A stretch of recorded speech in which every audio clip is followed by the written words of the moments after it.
this button. After all that great introduction of Latara. Okay. Well, anyway, here's Latara. Latara, take it away, girl. You got this. Those were the good old days, Lynda. Oh my gosh, that really took me back. It's like, oh, we had so much fun. You're always so much fun to hang out with. I'm glad we get to do it virtually now. So I am going to go over a lot of information in a short amount of time. So I'm just going to jump right in. So let me share my screen.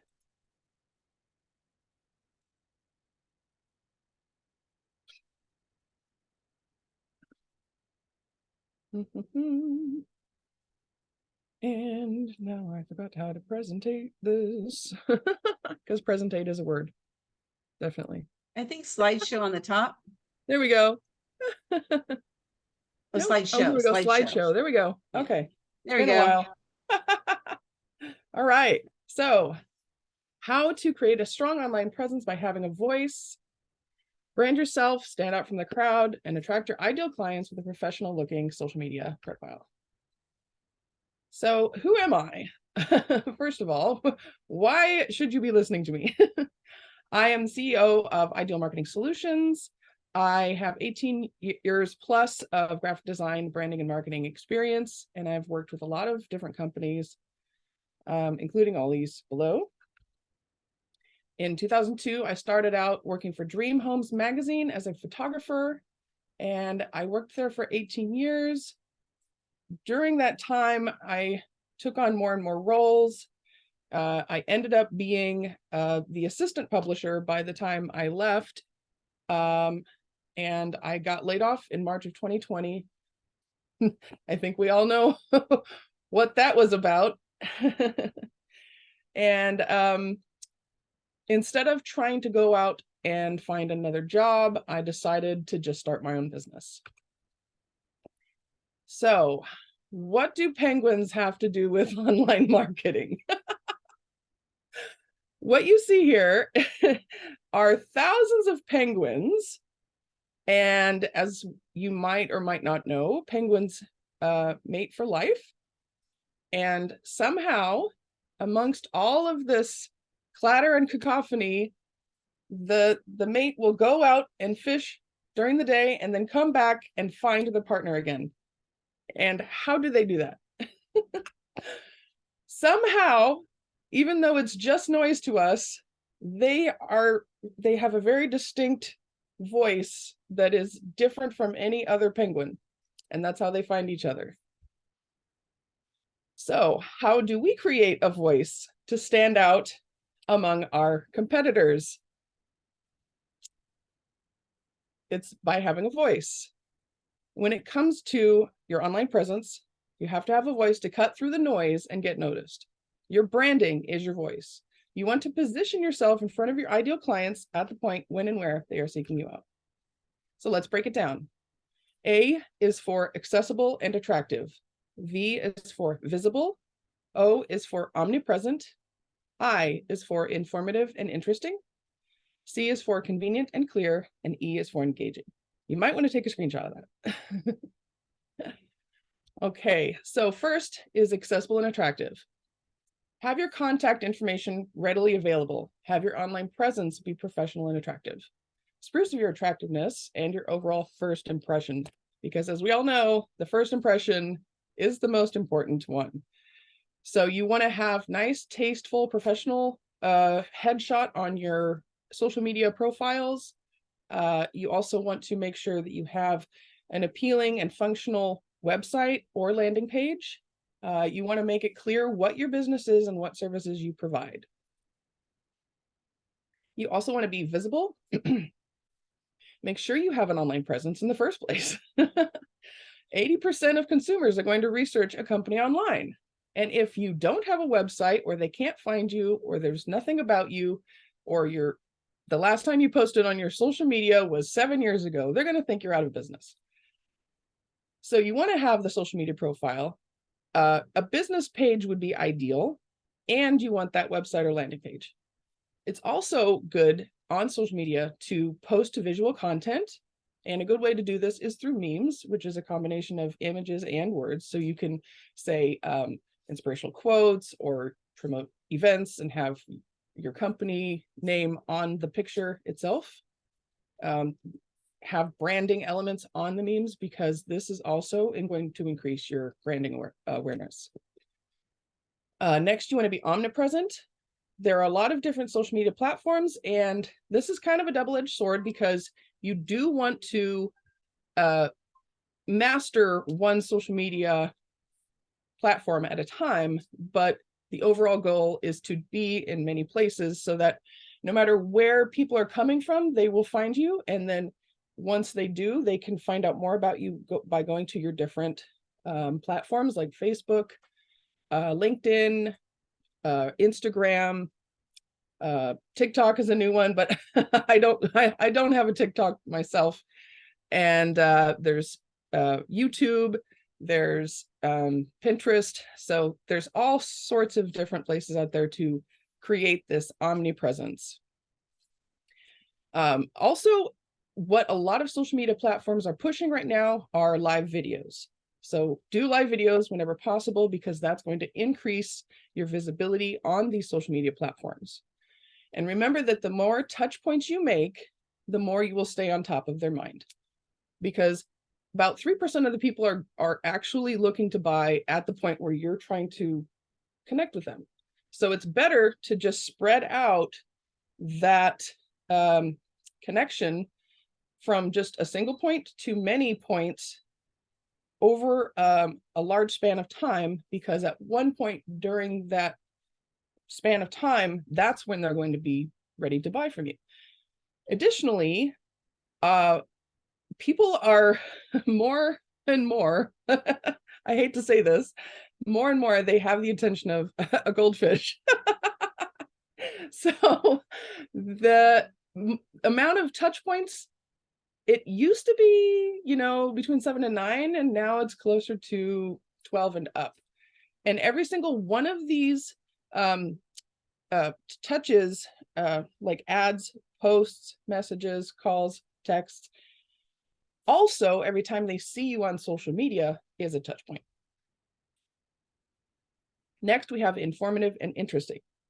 If you are providing information to your audience, they will want to hear from you and keep coming back again and again. So Lynda is the perfect example of very informative content, very entertaining content. She wants to make sure that she's providing value at all times. She's also very inspiring, and you can use any of these things to create posts or video content, something that people want to just keep coming back again and again because they can't get enough.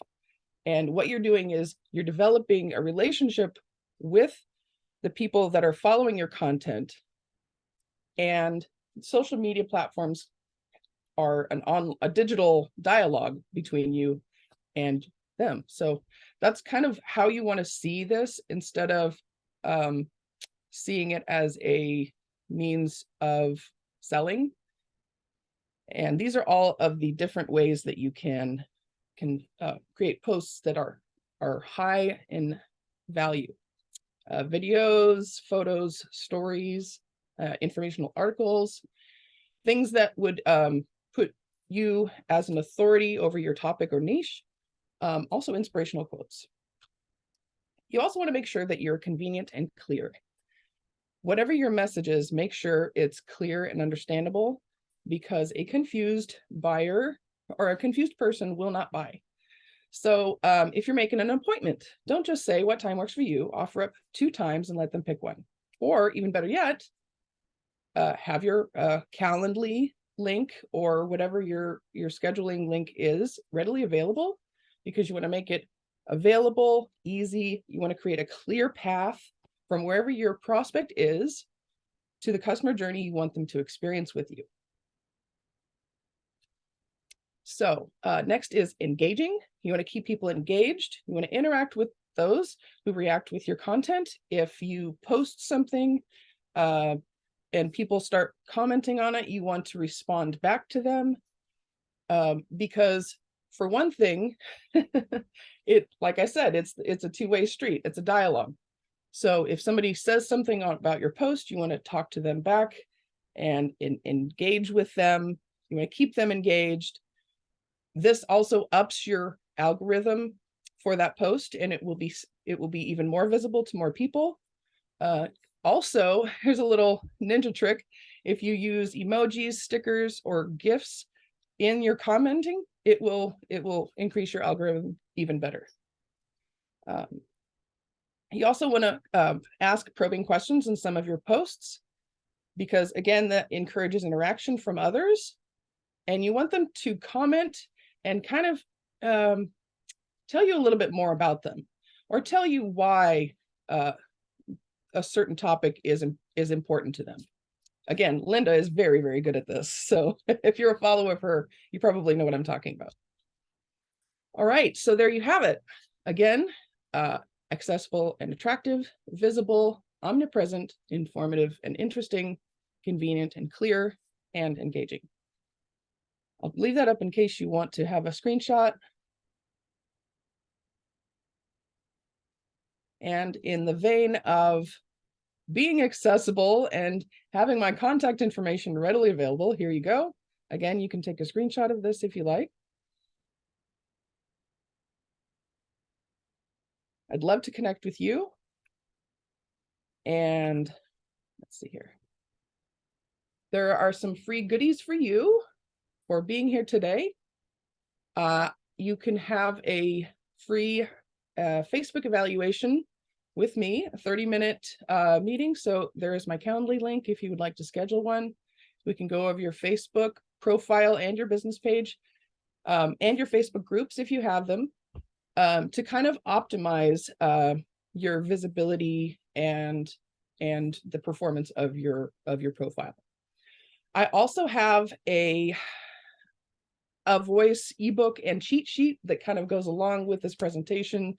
It's a review of this information that we went over today, and you can get that by going to avoice.online. And the cheat sheet is kind of gives you a voice in a visual presentation, so you can just put it up on your wall if you want to use that when you're going through your social media during the day. And that's about it. That's about all I have. So thank you very much for giving me the time. Thank you so much, Lynda. Oh, look at the timer just went off. Perfect timing. Yay. You're good. You rock. Does anybody have any questions or comments for Latara? I did drop her links in there. Her Calendly link, as well as the link to her ebook and cheat sheet. That was a great presentation, Latara. Thank you so much. Does anybody have any questions or thoughts? Latara is great at what she does. Thanks for sharing your wisdom, Latara. And where are you in Arkansas, Jacqueline? I don't know if you saw that question in there, Jacqueline. So I did want to share, in case, for anybody who isn't following me or doesn't see what I'm posting, I'm going to share with you a little bit about what Latara was talking about. And first of all, thanks for the compliments. I'm not showing this because of the compliments, but just to show what she's talking about. One thing I learned is that it's important in social media. It's important for us to be able to create engagement. How do we create engagement? So this is something I've just been testing. It's been about maybe 3 months or so that I've been really like testing it, looking at it, analyzing it, seeing what I'm doing. How is it working? Is it working? What's working better than others and stuff. And so I found that by posting questions. This is something, people love to share their ideas, their thoughts, their opinions. And so one thing that I just found out recently, if you didn't notice, look at it says pinned post. Even on your personal timeline, you can now pin post. So you would just click the 3 dots on that post, and then there'd be something here that say pin post. You would click on that, and it would make it so that any new people who are just now connecting with you, that they would see that as your very first post. So if you have a post that you did 2 years ago that was really awesome, it was doing really well, you got a lot of engagement on it, go find it and pin that post right to the front screen there. So that post right there got 112 comments. All I was asking is, if you were to write a book about your life, what would the title be? People love to share this kind of stuff, right? So I did that because I wanted to see what would happen if I share that post. And if you're unmuted, if you can mute, that would be awesome. Thank you.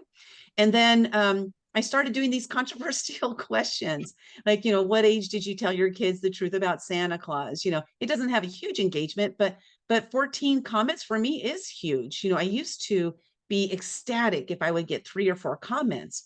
But what's happened is I found that the more I, ask questions, the more comments that I get. And so really it's, what I've been doing is kind of feeling out what is it that's going to create engagement on my Facebook. And why is this important? Well, because the algorithm recognizes it. Here I just asked, should I go back to blonde? And this is a picture from 6 years ago. I found it and I was like, maybe I'll just post it and see what happens. And 75 comments. I'm just guessing at stuff. I have no idea what I'm doing. It might look like I know what I'm doing, but I don't. So here was another, I love this one. Controversial question, right? At what age should a woman should? This was my key. For me, that was my key word, should. I wanted to see if that was going to hit a hot button. That's all I did. I was like, will this hit a hot button? And boy, did it. Some people are should. Women can wear anything they want, at any time they want. And so 71 comments just because I pushed a question out there. And so really thinking about, what is something that's going to attract people to comment on what you're doing. And then you can reach out to those people and say, hey, thanks for commenting on my post about, women and when should they, stop wearing high heels. I really appreciate your comment on that. Let's talk a little bit more about that. Like just as an idea, something that you could do. This one was a really weird one. This is what I had my fingers on the wrong place on my keyboard and I was typing. And I was like, you know what? I'll just put that out there. Why not? I mean, it didn't get any engagement, but I thought it was funny, And so really it's like thinking about, what can I post that's going to create engagement? And this works with all of the platforms, some better than others. There was something Latara said, she mentioned mastering one at a time. I really love that because really, as far as the mastering one, I mean, there's so many social media platforms out there. We can't put ourselves out there on all of them and master them all. So really focusing on one, what I realize is the vast majority of my engagement is on Facebook, but I truly believe the vast majority of our clients are sitting over there on LinkedIn. I have like 12,000 connections on LinkedIn. Then I post something over there and I get, it's crickets because I've mastered Facebook. So now it's time for me to keep the master of Facebook going, but now to also now master LinkedIn, right? So I have the Facebook mastered.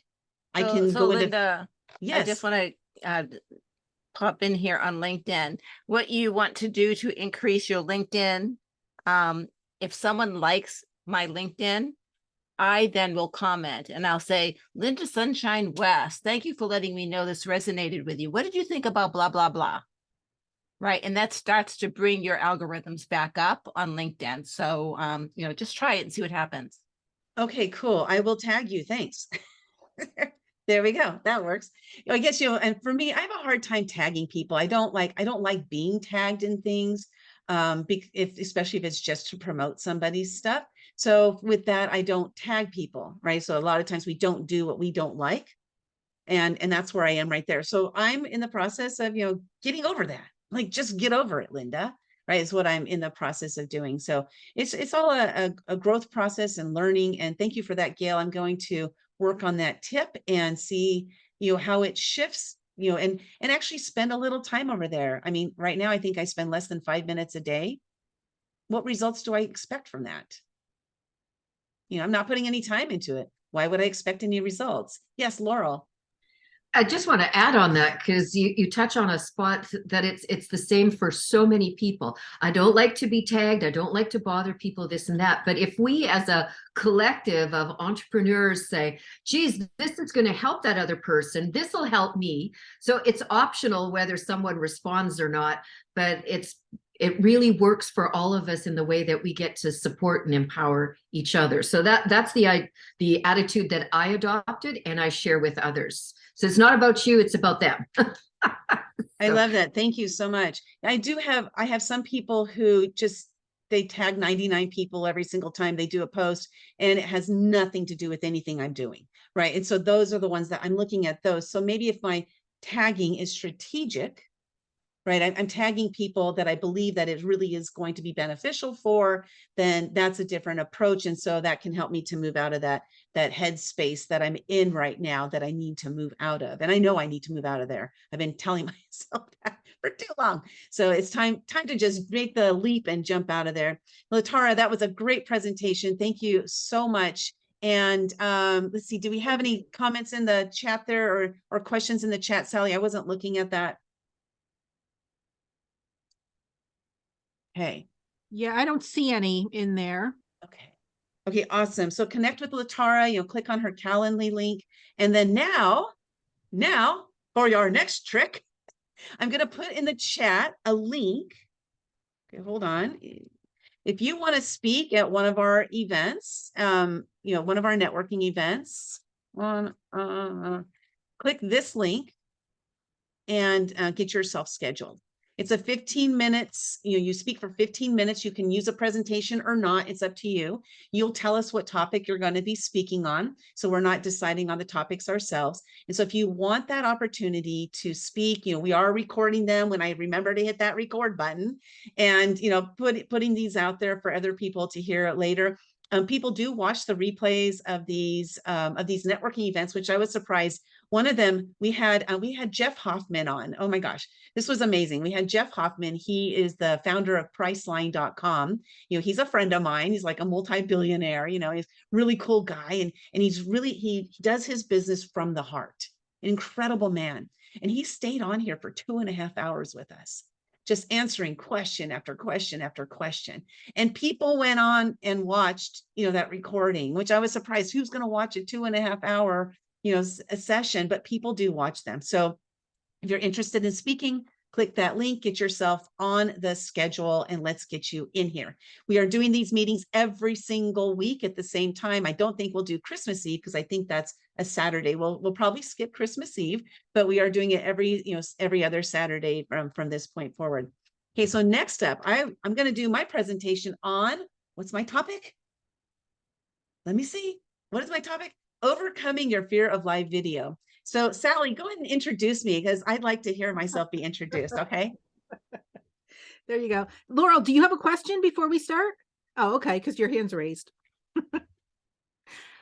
All right. Well, I am honored to present Lynda Sunshine West. She's the founder and CEO of Action Takers Publishing and one of my business partners and good friends. And I'm excited to hear her talk today about getting on camera, because it's one of the things that I don't do as much as I probably should. So go ahead, Lynda. Awesome. Thanks for the introduction, Sally. Really appreciate it.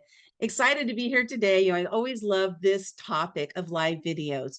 I remember it was probably 2014. And this young man that I know, I've known him since the day he was born. His name is Ryan. Now, Ryan was born with severe cerebral palsy. When he was born, his heart valve and his lung valves, they were switched. So he had open heart surgery at 3 hours old. And during surgery, he lost a lot of oxygen. And so he lost a lot of brain function. And he was been diagnosed with cerebral palsy. So Ryan is now almost 40 years old. He was given a prognosis to live no longer than 16 years old. I truly believe it was the love of his mother that has really kept him alive, because she is absolutely incredible. And I'm like, she's such a blessing. I've known her since 2nd grade. And I'm like, gosh, I don't know how she does it, but she has such a love for Ryan that I truly believe that that's why Ryan is still alive today, live and well. And so anyway, Ryan has a cognitive delay. When he talks, it literally will take him 4 or 5 minutes to say one very short sentence. And one day he called me and we're talking about something. And he said, Lynda, would you do a video for me? And I was like, okay, I'll do a video. I didn't want to do a video because I was terrified to put myself out there. I didn't even like being in pictures. I was one of those who never wanted to be in pictures. Video never even crossed my mind ever. And so I had one of those cameras. This was before we had live videos on our phones. And so I broke out my little Canon camera that I used to take pictures of everything else, never of myself. and I recorded a video, and I recorded it, and I recorded it, and I recorded probably about 15 or 20 takes just to say a simple phrase. And that simple phrase was, "Hi, Ryan, it's Lynda.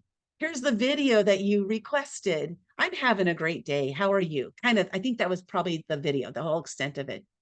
So then I downloaded that video onto my computer and I uploaded it to Facebook.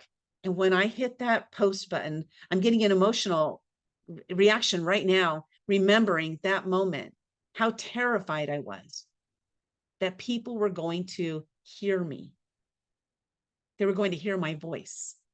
Such a simple video, but they were going to hear me for the first time. And I was scared. I had a lot of fear. I grew up in a very volatile, abusive, alcoholic household. Kids were better seen than heard, all these different sayings. And I was terrified to share my voice, because anytime I shared my voice, I was told to shut up and sit down.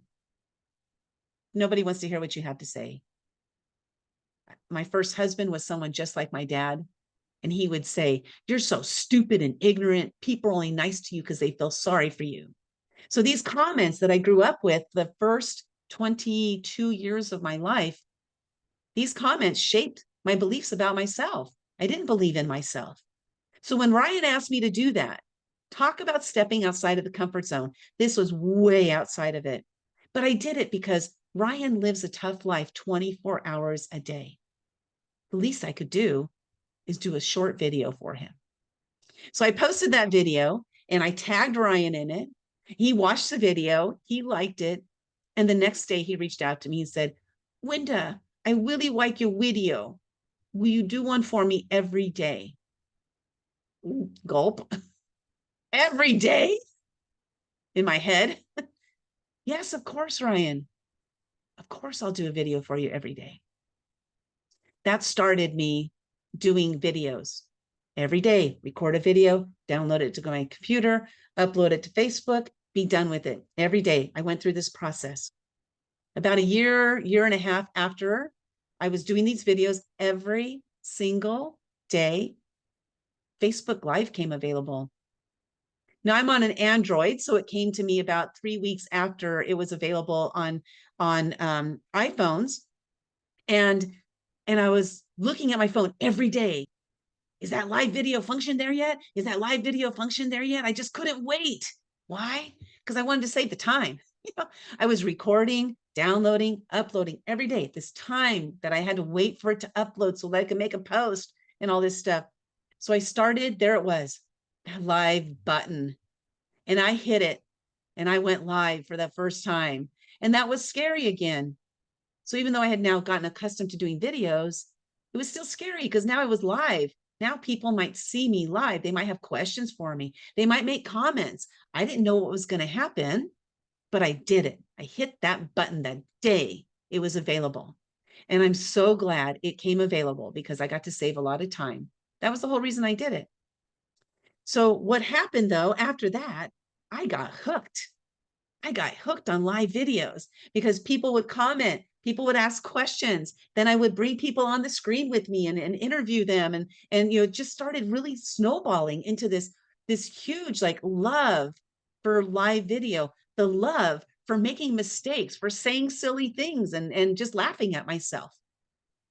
Well, one of the things about live video that was really interesting is I found at the beginning, at least, when I would watch a video of my own, because I did watch my own videos because I wanted to critique myself, is I found that at the beginning, I was looking for all the things I did wrong so I could correct them.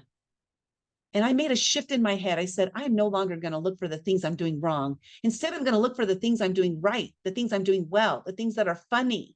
And I'm going to say, wow, Lynda, look at you. You're so funny. Instead of you're so stupid and ignorant, you are funny. You're smart. Look at all the stuff you're sharing. And I focused on the positive things. So what ended up happening? I started doing more of the positive things.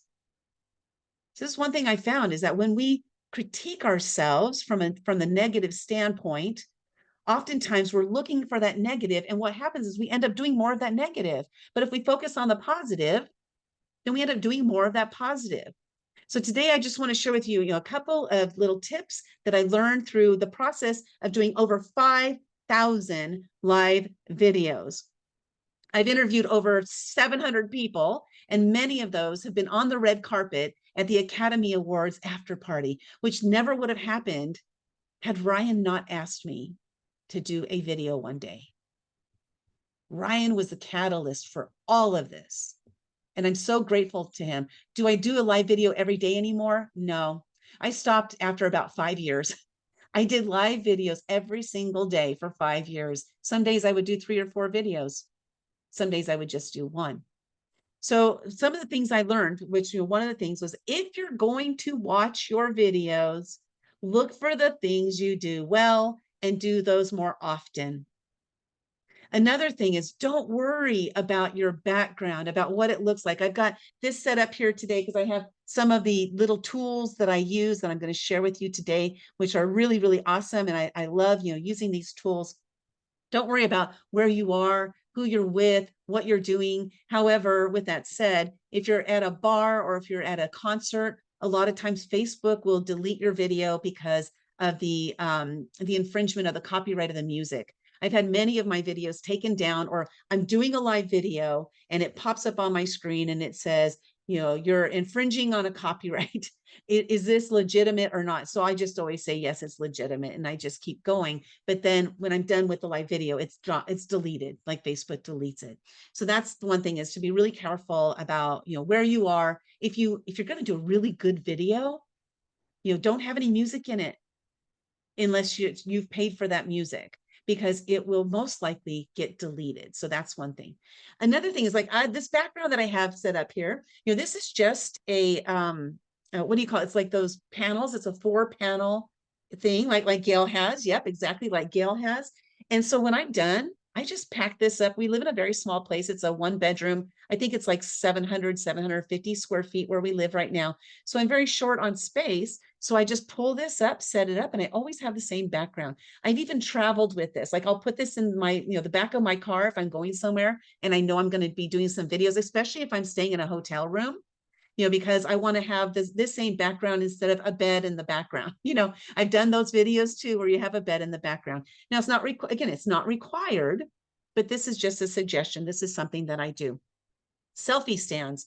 Oh my God, I have unlimited selfie stands. This one here actually gets to about 4 feet tall, which is cool because you can set that thing. I can set it up at a distance and I can do a video.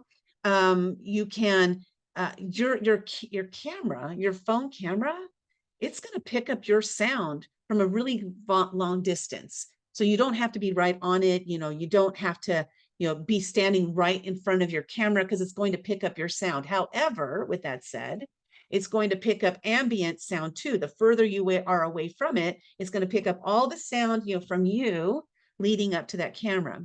So right now, I'm currently using my Blue Yeti. This is for what we're doing here on my computer, but I also have this extra Blue Yeti that I've had this one for years. I love this one. Now I got a connection that this right here can connect directly to my phone. So I can use a good microphone on my phone, which is kind of fun because it just gives a better quality. And then I can move around because I have my phone. I'm not on, my desktop, which really, gets me stuck where I am. Right. And so there's a lot of different things that you can use, tools to use. But if you haven't gone live, why not? Think about it. One of the greatest things about going live, doing live videos as opposed to pre-recorded videos and editing and stuff, is people get to see you for who you really are.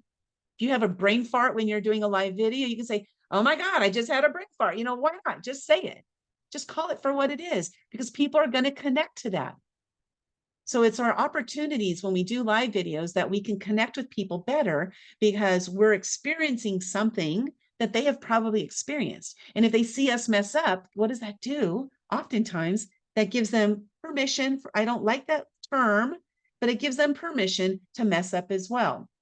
One of the other things I have, a lot of people have these ring lights. It's a circle light, and they would put it, like right behind their camera. And I don't like those because they cause this ring inside of your eyes. So what I have instead is a what's it called? It's called Neewer, Neewer light.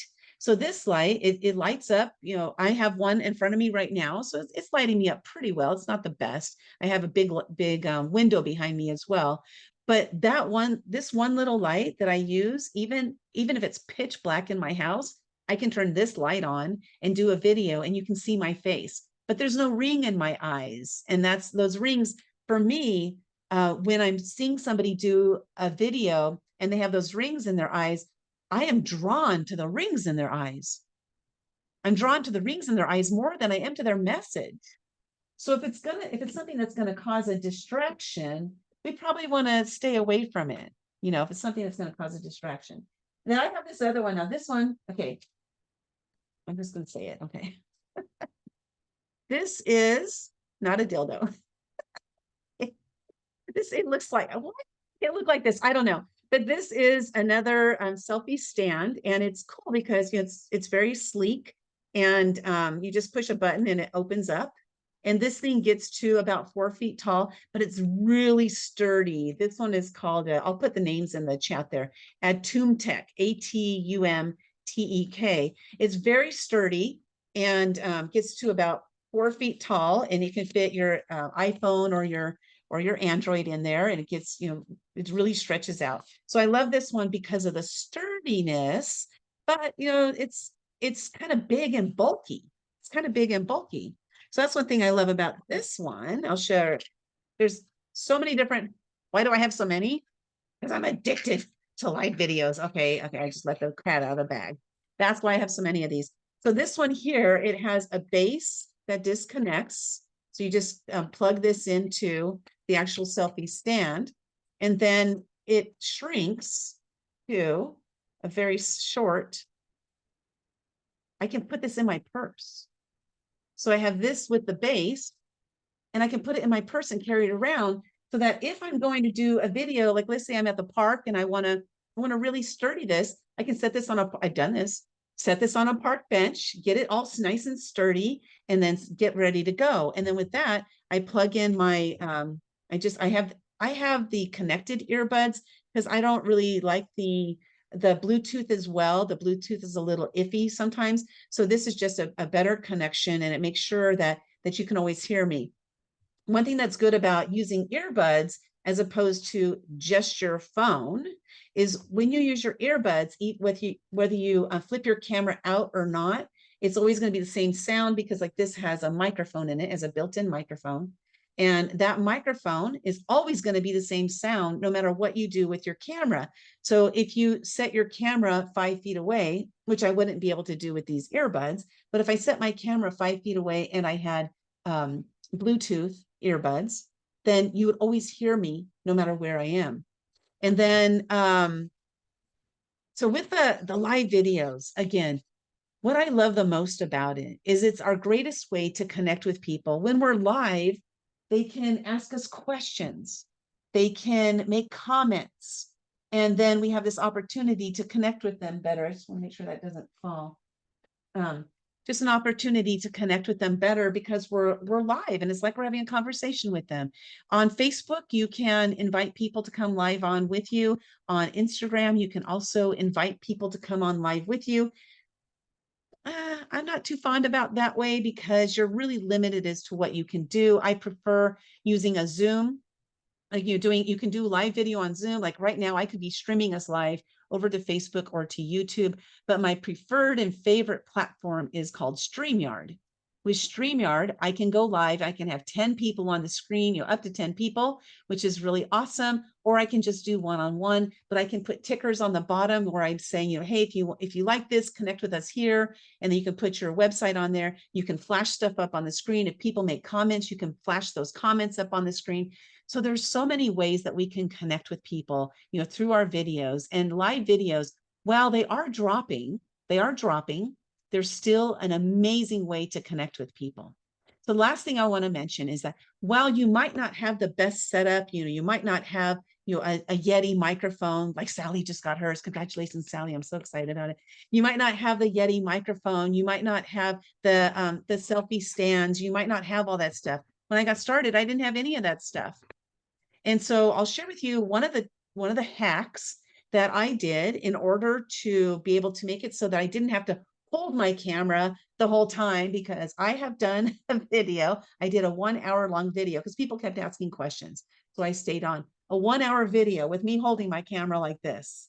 Oh my gosh, that's like a workout. That was hard to do. And so what I learned is that I can set up, I have books here. So you can set up books and just, set them up so that they're maybe about like halfway to the bottom of your camera, halfway up.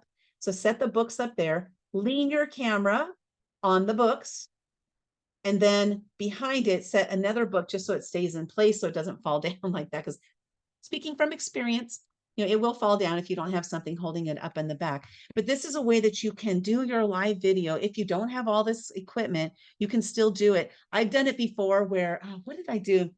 Oh, I know. That's right. One time I was like, okay, I'm going to do a video while I put on my makeup, because one of my friends does this, and I'm like, okay, I'm going to try it. So I was putting on my makeup and I opened up the, what do you call it? The cabinet, the mirror with the cabinet there. I opened that up and I set my phone inside of the cabinet so that I could do my live video. Now, the problem there was I didn't have a camera, a mirror, so I couldn't see how I was putting on my makeup. But whatever, it wasn't about that. It was about just doing a video while I was doing something different.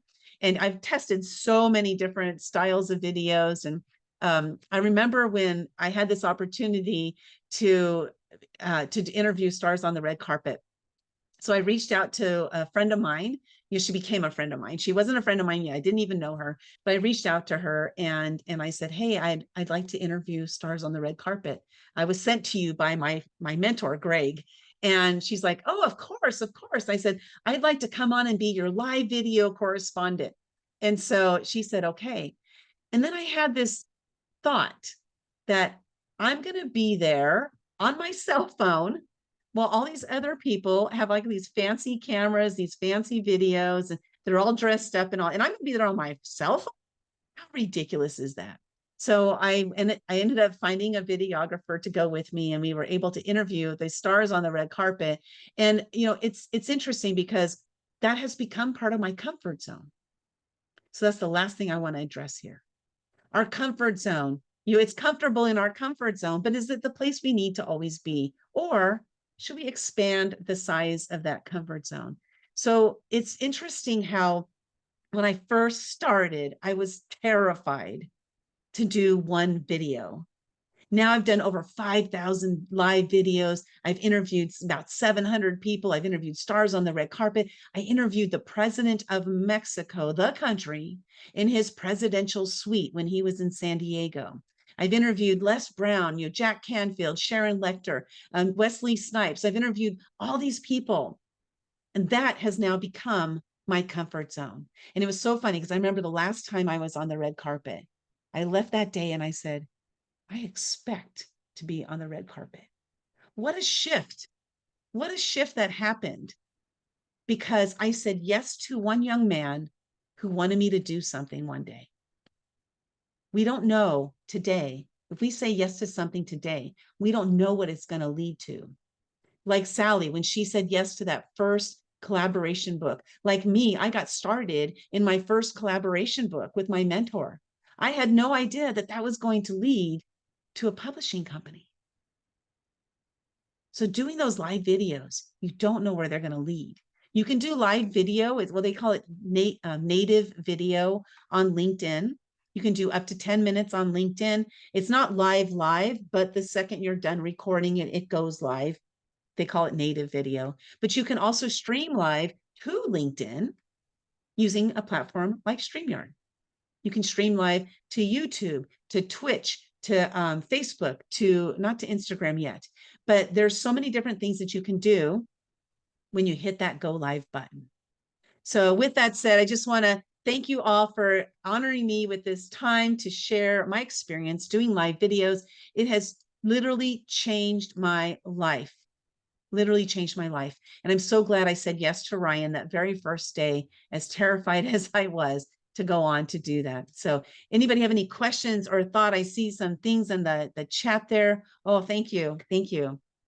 Oh, role model. Okay, I heard this. Oh, listen to this. I was talking to, oh, I know, I was being interviewed on a podcast yesterday, and she said, "Oh my God, you are my goal model instead of role model." I love that goal model because she had a goal of doing something that I am doing. She's like, "You're my goal model." So I just thought I'd give you guys that word because I thought that was so cool. I love it. I love it. Great story. If live video is fading, what's replacing it? Yeah, Stephanie, it's just that, people are kind of tired of so much social, like Latara was talking about. There's so much social out there, and we're just kind of getting lost in the shuffle, right? And so really, as far as doing the live video, so think about it this way. If you're doing a live video, first of all, let me retrace something here. First of all, by doing a live video, yes, you do have the opportunity of people commenting and chatting and all these things, but almost the best live videos are the ones that have 0 people showing up. These are my favorites because I have an opportunity to get to the point, get my message out there, and get on. So if nobody shows up, don't let that deter you. People will see it later. And you got to get your message out. You got to get your point across. When you hit that live button and you're like, okay, this is my message. This is my message for today. A lot of times I don't do that, by the way. I just go live and random. I'm totally random, but that's how I am. That's how I roll. I'm a random person. And so if you are structured and you're like, I need to be able to get this message across, then get that message across and be glad that nobody showed up. And then share it. Tag somebody later. So live video, well, it's awesome when people are live because for me, I get that energy from them. Well, that's awesome and fun. It's not necessary in order to have a successful live video. I'll share with you something that one of my coaches does is that when she does her live videos later, like a week or 2 later, or maybe even sometimes the same day, she'll go back in, she'll capture the URL for that live video. And then she'll go to her email and she'll create an email that is like, hey, today I talked about XYZ topic. Do you want to know the top 3 things that people look out for when they go to social media, like something like that? Watch the video. And then she'll put a link directly to that video in the email that she sent out. So this is one way that she creates engagement. And then 6 months later, she'll do the same exact email to her list because her list has grown. Some people didn't see that first email. And then people will go watch. Or if you watched it before and you forgot, it's been 6 months, you might have forgotten. Then you go back and you watch it again, and then you comment again. So there's really a lot of ways that we can use live videos it's not all about the live right now. It's about what are we doing with it later. So there's so many different ways we can repurpose those live videos. But what I love about the live video is if you do have people on with you live, you have an opportunity to engage with them in that moment. So hopefully this was helpful. You've never done a live video before meeting Lynda. I have a lot of live video virgins. I've done trainings. I've done live video trainings. I did a 30-day live video, what do you call it? Challenge. I don't ever recommend doing a 30-day challenge. It was long. Oh my gosh. I got to share that. I think it was like one of the first times Lynda and I were on a Zoom together talking. And I said this to her. I said, I don't think I've ever gone live on Facebook. And she's like, all right, hold on a minute. And then the next thing I know, she's like, we're live on Facebook, everybody. And so that's what you do. Jumping into the fire, yeah, right? Right. That's it. So, but I'm getting better at it. Well, it's funny you say that, Sally. And, I was talking to Ryan, and, so Ryan has his cerebral palsy, like his hands are like this. He's literally like, to the point that he can't use them very well. And he called me up and he's like, Lynda, I want to do a video. Now that took him about 3 minutes to say that one small phrase. And so I was like, okay, Ryan, I'm going to teach you how. And so I said, do this, do that, do this, do that. And I was like, Brian, you're live. And here I was talking to him on the telephone, walking him through how to do a live video. And there he was doing a live video. He was so excited So what did I do? Of course, I used that story and that video. I said, you guys, if Ryan can do it, you can do it. Like, what's your problem? The problem is you got too much crap in here stopping you from doing it. That's the problem. Ryan doesn't have that. He doesn't have that in between here stopping him from doing it. The fear of judgment, the fear of what if I mess up? What if you mess up? So what? You're human. We all mess up. I don't even know how many times I messed up. It doesn't bother me. I don't delete any videos, even if they're really awful. I just leave them up there. Whatever. It's not that big of a deal. We make so much more out of it than it really is. So if Brian can do it, you can do it too. Does it mean it's going to be amazing? Probably not. At least at the beginning. I have watched some of my old videos and literally my mouth doesn't move. I'm like, hi, this is Lynda. And I was just Lynda West then. Hi, this is Lynda West. I'm here to do a video today. It was like I was a ventriloquist. I wasn't trying to be a ventriloquist, but how long should a live video be? As long as you want. I've done anywhere from 2 minutes. Very rare for me to do a 2-minute live video, by the way. It's hard to get me to stop. But anywhere from 2 minutes, I've done all the way up to 4 hours. Why 4 hours? Because it stopped me at 4 hours. It doesn't go any beyond 4 hours. So that's why I did 4 hours. But that day I was testing it. I wanted to see, but I had people hopping in. People were hopping in and communicating. To do a 4-hour monologue is hard. So I'm glad people were popping in to ask questions or comments and stuff like that. But yeah, really, it's about your audience. So who is your audience? Well, our audience, I have decided, our audience is people who love stories. Why? Because we publish books. So telling stories is something I do. I do it all the time now. I never was a storyteller before, but now no matter whether I'm on Facebook, I'm doing live videos, or if I'm, see a lot of my posts will be long posts. If I'm doing in Clubhouse, I will start off, people ask a question, whatever the question is, I will go into a story. Like I go into stories because I've decided those are the people I want to attract. So who do you want to attract to you? We attract more of who we are, or we attract more of what we want to be if we're living as that future person. So I want to be a storyteller. I'm going to start telling stories. I want to attract people who are attracted to stories because they want to tell their stories. So really thinking about that. If your ideal client is the one that's like, boom, boom, boom, let's get it done. Let's be done with it. Then your videos should be very short, succinct, and to the point. If you want to attract the person who is more verbose, like I am, right? Is going to want to tell stories, wants to go long-winded on things. If you want to attract that person, do more long-winded videos. Be that person that you want to attract to you, because that's what's going to happen. So if somebody's telling you, you got to do short videos, that's because that's the person they want to attract to them. So really think along that lines of who do you want to attract into your sphere and give them what they want. Give them what they want. So there's no right answer to that. And then test it out. So I find that a lot of my shorter posts, some days, those shorter posts get more engagement, but then some of my long posts get more engagement. So it's all just testing it. They call it in marketing, it's called test and measure. Put something out there, try it out, see how it goes, go look back at it, evaluate it, see how did it work, and then try it again. And if it doesn't work the next time, it's because maybe that was a fluke that it worked that first time. There's no right answer. That's what I love about it.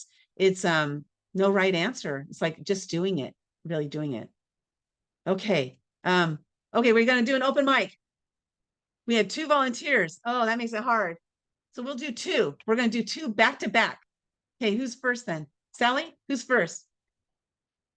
Sally reminded me that first, we got 8 minutes. We got 10 minutes left. We got 2 4-minute open mics. So let's go. All right, Claudia's first. Okay, Claudia. Let's see. I'm going to do like, what? I just said thank you. Oh, you're welcome. So what I'm going to do is we're going to spotlight you. And Claudia, can you see me?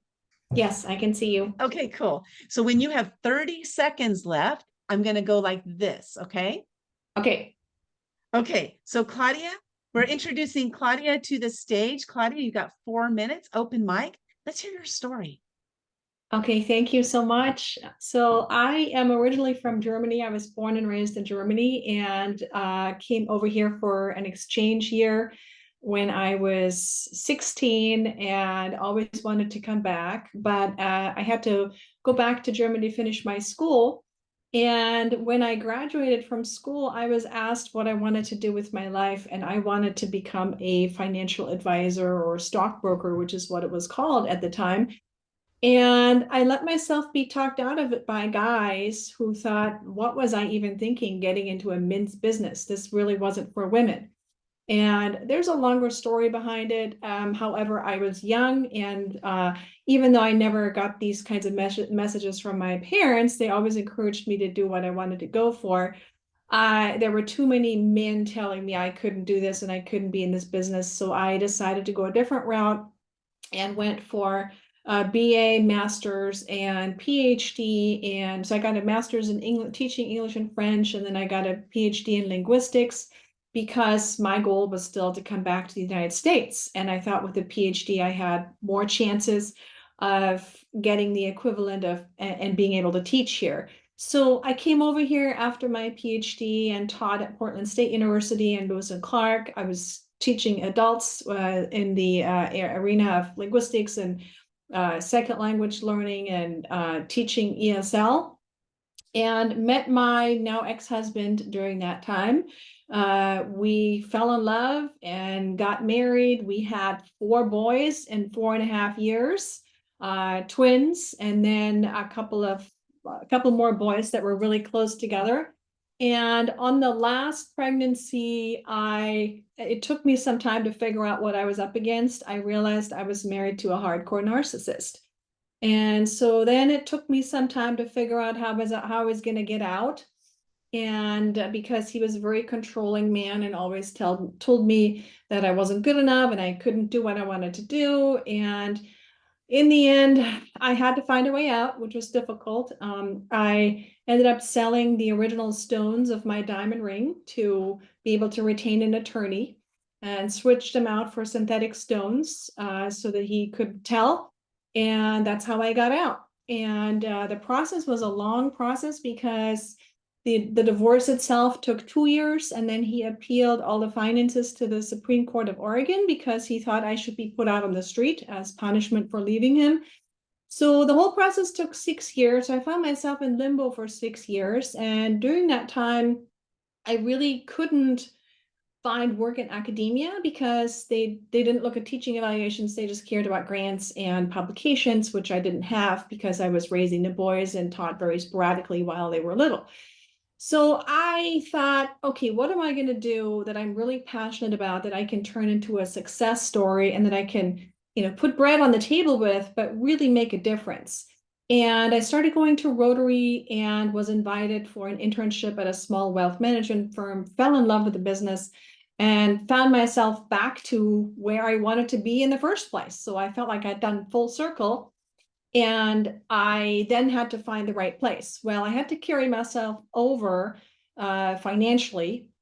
And so started with a big brokerage firm then, but that wasn't a good fit. And so now I am at a wonderful firm where I can do exactly what I want to do and help people make better decisions about their money. And I'm really passionate about it and grateful that I got back to what I originally wanted to do. Wow. Wow, amazing. Thank you so much for sharing your story, and congratulations on getting out of a narcissistic environment, because that Thank you. is a challenge for so many people, not just women, there's men too, right, that have that environment that they're in. First, I want to share that you really took us through that journey, which is awesome. They call it the hero's journey, where we have the ups and downs, and then now we're at the pinnacle, which is awesome. It's not the pinnacle, because I'm sure there's going to be more pinnacles to come. But you shared that story. You also shared a lot of things that we're able to relate to. Now, some things we aren't able to relate to, like me, 4 boys in 4.5 years. I'm not able to relate to that, but I'm able to relate to kids, right? Having kids. And so you shared, that part of your story, which is awesome. I love how you shared the, the men were trying to talk you out of it, because every single woman in the room, no matter what room you're in, is going to be like, yep, it's happened to me. Yep, it's happened to me, right? It's these relation points that create our relationships. So when we hear these forms of relation that we can relate to your story, this is where we were like, oh, I want to connect with her, right? So when we're telling our stories, it's really important for us to create those relation points so that we can start to create those relationships, which also lead to trust, right? And in your line of work, especially, trust is of utmost importance. It's of utmost importance. They have to trust you with their money. I don't have any critiques on this as far as anything that for you to work on. It's hard to cram a big story into 4 minutes, and you did a really great job of doing that. So congratulations. Thank you so much for sharing your story. Please keep coming back. And I'm sure there is one of our books coming up that you would be a great fit for. Actually, probably Action Takers Who Get Shit Done. I think I could see you using, sharing your story and what people can use in the wealth section of that book. So if that's something you're interested in, please reach out to us about that. We'd be honored to have you in that book. So Claudia, thank you so much for being here. Thank you. Fantastic. Now, next up was Jackie, right? Jackie. Okay, so Jackie, you are on, and I'll give you, oh, all right, let me know, are you able to see me? I have a question. Oh, yes. Okay, awesome. You got one of those. I do have one of those. So, and I don't have them hooked up today because I was just in a hurry to get this going. This is a blue, we call it blue snowball. Mm-hmm. Okay, so for the mic, and this is a Luma Cube, LUMECUBE. Yep. And this is what I use for when I'm getting on podcasts and stuff. But so let me ask you, I'm on a Mac computer. How is my sound versus, you think, being on a snowball?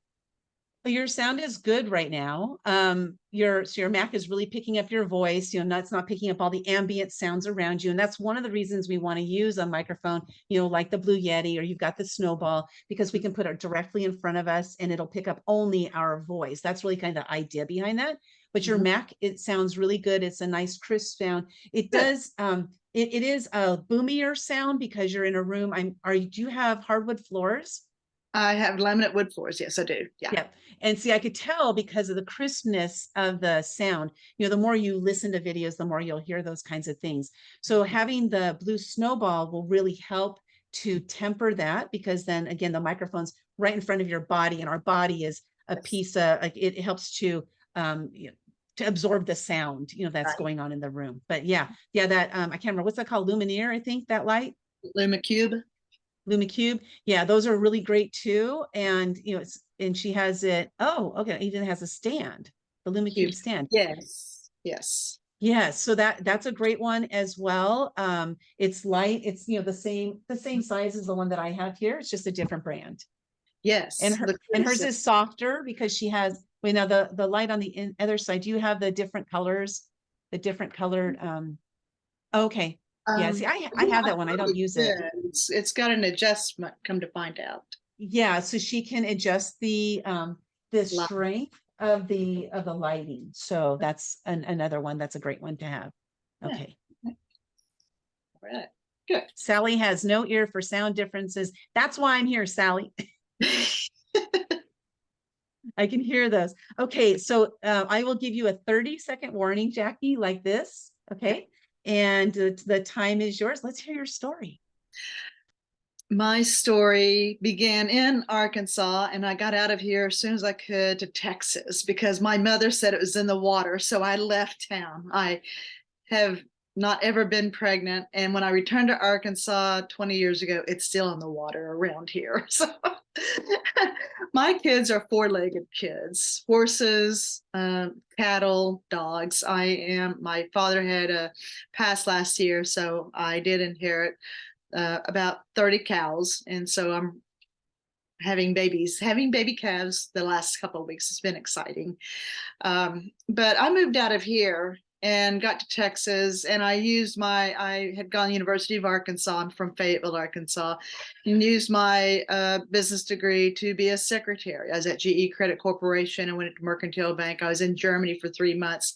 Thought I was going to get married to a serviceman that I had met ROTC at university, and thank God for unanswered prayers. So got back to America, and I was ended up being a secretary in a commercial real estate company. So I got my real estate broker's license eventually and did commercial real estate, again, a man's world, in Dallas, Texas. That was back in the early 80s. I got my broker's license in 86 during the best at that time. So I was showing shopping centers, industrial space. It's been quite interesting showing industrial space, and it's very interesting work working with different industries, diamond saws to cut concrete, for example, and things like this. So, but when 9/11 happened, I thought, and everybody knows where you were in 9/11, I thought I'd be dang to be in Dallas making $1. And my parents were getting older. So I decided to return to Northwest Arkansas, trying to do commercial real estate. You sell houses? I sold my house to get up here, and that's the only house I'd ever sold. So it's been quite different in the backsticks of Arkansas, so to speak. It's been growing immensely because of our Fortune 500 companies, Walmart, JB Hunt, and Tyson's up here. But eventually my dad had fallen and broken his hip. And so I just immediately, like anybody would, got a home care agency. And the first lady we had through this agency was a very nice woman, very nice. And about 6 months later, he broke his other hip. And so he required 24/7 care. And honestly, my dad didn't know what to do with me because I never produced him grandsons, right? So I'm out here trying to find my way, starting over like at 42 years old or so. 42, 45 years old. And it was just difficult. In real estate, about like financial planning or some other businesses, it's not what you know, it's who you know. And when I was in Dallas, I was leasing 8 different huge commercial shopping centers in Dallas Fort Worth area, and doing a lot of business. And I come up here and it's like development. So, I brought some Texas developers up here to Northwest Arkansas for a while, did a little bit of that. But so my dad had fallen and broke his hip, and I got home care agency for him. And that was a span for about 10 years and up until he passed away last year. My mother, on the other hand, she ended up with cancer. They had divorced a long time ago, and they lived about 20 miles away from one another. So at one point, I was concerned about my dad and his care, and I was taking care of my mother and her care at the same time. So I hired a different agency. I fired that woman within the first week because she'd stolen my mom's oxycodone and hydrocodone. And it was about 45 days later that the woman did come into the police department and did a written confession, by the way. So between my two experiences of dealing with my dad, and I changed home care agencies with this one woman, and home care, these people take up they only get minimum wage. And so they don't get very well qualified. And these people are just warm bodies. But she actually had been in jail for meth, and she was a very good con artist, and she conned my dad into only her can take the best care of him. And she ended up getting me removed as his healthcare POA when I could see his house from where I live. So that's what started me on my stories about writing about home care agencies. But then I was talking to other people and involved with other people's lives, and their mother was removed by DHS because her caregiver had walked out on her, and her sons were out of state. And it's not only me, it's a lot, and a lot is still happening because nobody wants to send your loved one to a home anymore. So I've got a motto where raise the bar on the caregivers will raise the bar on the quality of care. And that's my mission. And I talked to a upcoming senator in our state yesterday and trying to get a law passed where we'll have annual background checks in the state of Arkansas. Annual, not once every 3 or 5 years. So that's what I'm working on. Thank you. Wow. Thank you, Jackie. First, I want to thank you for the work you're doing because, people experience things and they don't always go to the Senate. to the senator. So you're really, taking it above and beyond. So that's fantastic. And thank you for doing that work. So I'm going to give you, a couple things here. First of all, the relation points. I loved how you shared that, you have your four-legged family. And then, talking about the baby calves, because I remember when I petted a baby calf and it was, I guess, as opposed to a calf, not a baby. I don't know. Anyway, but it just reminded me of that time. And then the unanswered prayers, like, thank God for unanswered prayers. How many of us can be thankful that there's some of our prayers that we were asking for that they were not granted, And so again, creating these relation points that we're doing, we're telling our stories. And then you took us on the journey of, like me, I myself, like I was a secretary for so many years, so that the secretary, then real estate, and then, the 1986 Dallas. What did I first think of? The TV show Dallas, of course, because of Dallas. So any of us that are in that age range, we might have, like memories back to that. So again, what we're doing is we're making these connection points, on our journey as we're sharing them. And then you shared the journey of how you got to, what you're doing there today, the advocacy of how it got to that point. So the only suggestion I might have is to shorten up the beginning of the story so that you can focus on the main point, because the main point here in your story really is the advocacy, is that, if you are going to have a loved one go into care, make sure who's caring for your loved one. And so really that's kind of like the overarching message that you have. She does share her story in the Wickedly Smart Women book that's coming up. It's going to be launched in January 11th. So definitely look for her story in there. And then she also has her book, Caregivers, Caretakers, so check out her book there as well. So thank you, Jackie, so much for being here and sharing your story. Just honored to hear all of your stories. And eventually we'll get all of you to do your 4 minutes. Do you have any questions, Jackie or Claudia? Do you have any questions about the critique that I gave? Very good. It reminds me of Toastmasters. Oh, hopefully better. Just kidding.